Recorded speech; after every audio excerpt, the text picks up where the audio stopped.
자, 오늘 설명드릴 거는 이쪽 손가락끈 끼는 법을 말씀드릴 거예요. 이제 차이는 뭐냐? 하나가 마타가 있고요.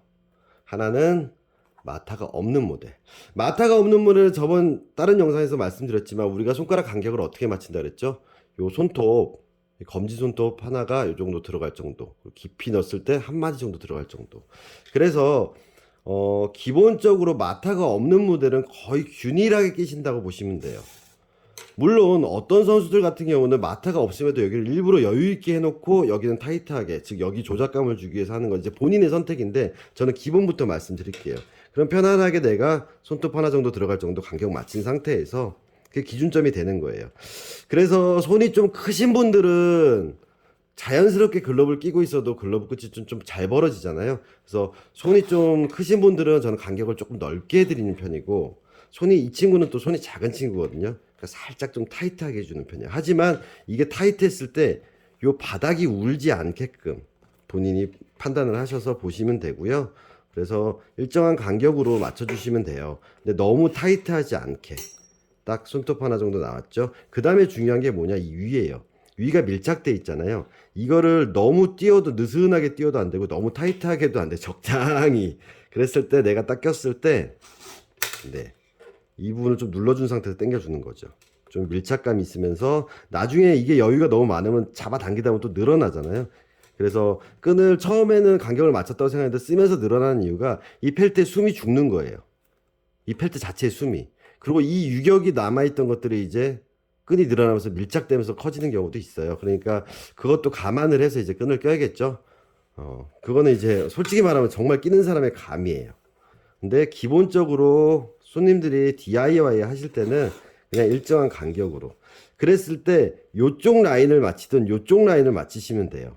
이거 대칭 맞히든 이거 대칭 맞히든 그렇게 맞춰야지. 이게 완벽히 손가락 길이가 틀리기 때문에 X자 길이가 다 똑같진 않아요. 그러니까 두 줄 중에 한 줄씩만이라도 맞춰주면 큰 오류는 안 난다고 보시면 돼요. 얘 같은 경우는 얘가 좀 더 짧지만 이 길이를 보는 거고, 얘에 비해서 얘는 짧을 수밖에 없죠. 왜? 손가락이 짧으니까. 구멍 위치가 달라요. 그래서 얘를 이 길이처럼 늘려버리면 말이 안 되겠죠. 그래서 간격을 유지시키라는 거죠. 그러면 얘가 한 요 정도까지 나올 거고요. 네. 모양으로 봤을 때는 얘가 더 짧은 것 같잖아요. 근데 뒤를 보면 괜찮아요. 네. 이 뒤 간격도 괜찮고요. 이렇게 이제 또 끼고, 자, 텐션은 잡아준 상태에서 당기는 걸로. 그래야지 이게 당기다 보면 빨려 나가지 않으니까 잡아주고 당겨주고 적당히 눌러준 상태에서 다시 이렇게 끼는 거죠. 그랬을 때 마찬가지로 이 길이, 얘 위치가 되게 낮아져 있거든요. 그래서 요 길이 보시고 이렇게. 손가락끈도 역방향이 있어요. 그건 뭐냐면 이게 더 위로 넘어오게 끼는 방식이 역방향. Z가 주로 그런 식으로 나오는데, 역방향 같은 경우는 글러브가 좀 잘 안 벌어지게 약간 이런 식으로 좀 몰아 쓰는 경우 역방향을 쓰는데, 저는 주로 이제 순방향을 많이 끼는 편이에요. 좀 더 잘 벌어지게 만들려고 하는 편이고요. 뭐 기본적으로 역방향이나 순방향에 있어서 이 손가락끈은 제가 봤을 때 큰 차이는 없기는 한데, 모르겠어요. 제가 추구하는 바도 순방향 쪽을 추구해요. 역방향 쪽을 꼈을 때 나중에 끈이 좀 돌아간다라든가 이게 노출이 많이 되니까 걸려서 이렇게 끈 손상이 나오는 경우가 있어서, 그냥 저는 순방향 쪽에다 좀 이렇게 잘 벌어지게, 나중에 쫙 폈을 때 잘 벌어지게 하려고 좀 순방향 쪽을 쓰는 거고요. 보면 얘가 많이 짧아졌죠. 근데 간격은 다 비슷하다라는 거. 그래서 새끼손가락만 너무 이렇게 늘리시는 분들이 있어요. 이렇게. 예, 이렇게. 얘가 힘을 못 받는 거죠. 그렇게는 하지 마시고요. 적당한 간격으로 기본부터 한번 지켜서 해보자고요. 그 다음에 이제 본인이 이제 끼는 법 아셨으니까 밸런스 맞출 수 있으니까 본인이 좋아하는 스타일대로 맞추시면 돼요. 선수들 같은 경우도 이제 경험이 있는 선수들은 자기만의 간격들이 있거든요. 근데 이제 모든 게 기본이 중요하듯이 기본만 지키십니다. 그래서 마지막에 콩매듭 쳐주시면 마무리가 되는 거고요. 그리고 마타가 있는 걸 설명드릴게요. 자, 마타가 있어요. 보시면 아시겠지만 여기가 가죽이 한 장 더 있죠. 즉 이렇게 넘어오는 거죠. 이렇게.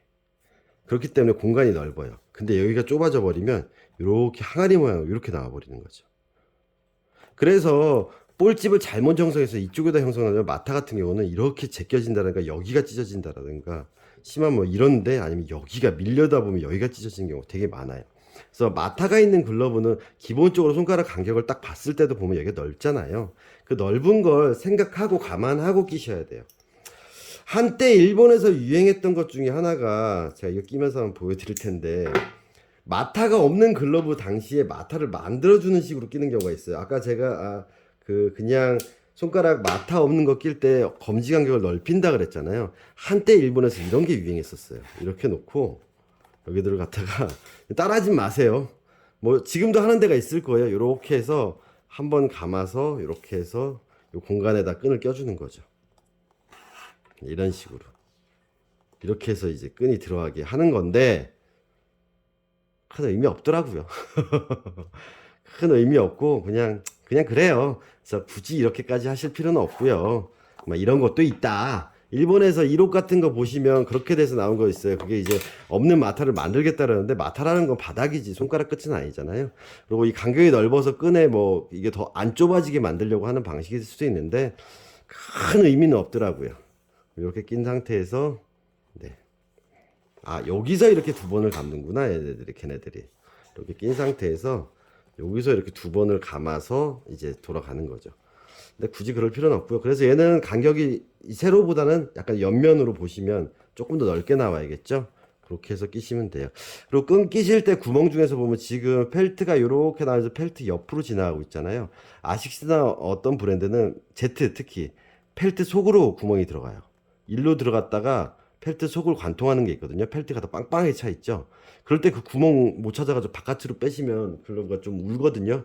그러니까 항상 이게 펠트 속을 관통하는 끈인지 아니면 이것처럼 펠트 바깥으로 지나가는 끈인지도 먼저 체크를 하셔야 돼요. 그래서 마타가 있을 때는 좀 더 넓은 간격 살짝만 더 만들어 주시고 이게 이렇게 되면 안 되겠죠. 그 다음에 위는 똑같아요. 아이고 또 건드렸다. 이렇게 껴주시면 돼요. 그럼 얘의 간격은 얘보다는 좁겠죠. 그래서 이렇게 껴주시면 돼요.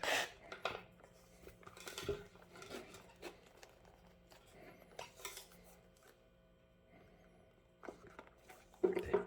가끔 아식스 글러브 중에서는 여기 중간 들어갈 때도 펠트랑 같이 들어가는 경우도 있어요. 그래서 그것도 체크 잘 하셔야 돼요. 근데 거의 아식스만 여기만 중간 들어가더라고. 이쪽만. 여기는 또 안 들어가고.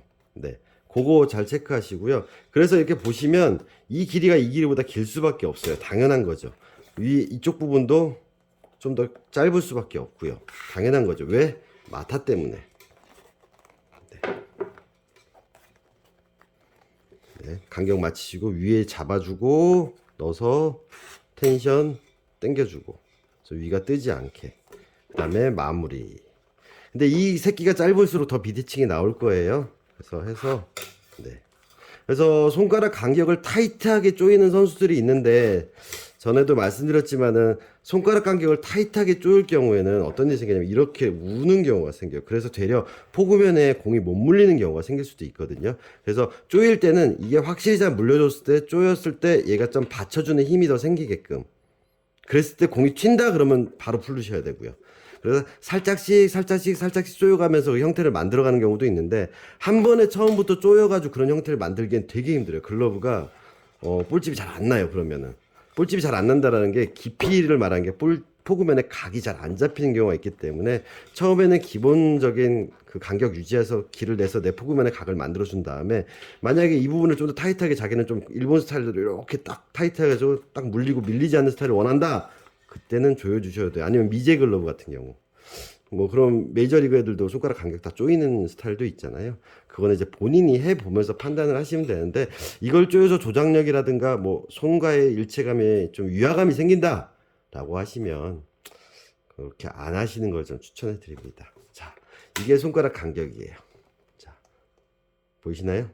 요 비율과 요 비율을 보시든가 요 비율을 요 비율 여기는 확실히 짧을 수밖에 없죠. 구멍 위치가 다르니까 손가락 길이가 다르기 때문에 그것만 감안하시고 이렇게 하시면 얘가 살짝 더 넓은 얘나 얘보다는 그렇게 해서 잡아 드렸습니다. 그리고 마지막 콩 제거. 그러면 이게 손가락 간격 마타 있는 것과 없는 것 두 개에 끊기는 걸 보여드렸습니다. 감사합니다.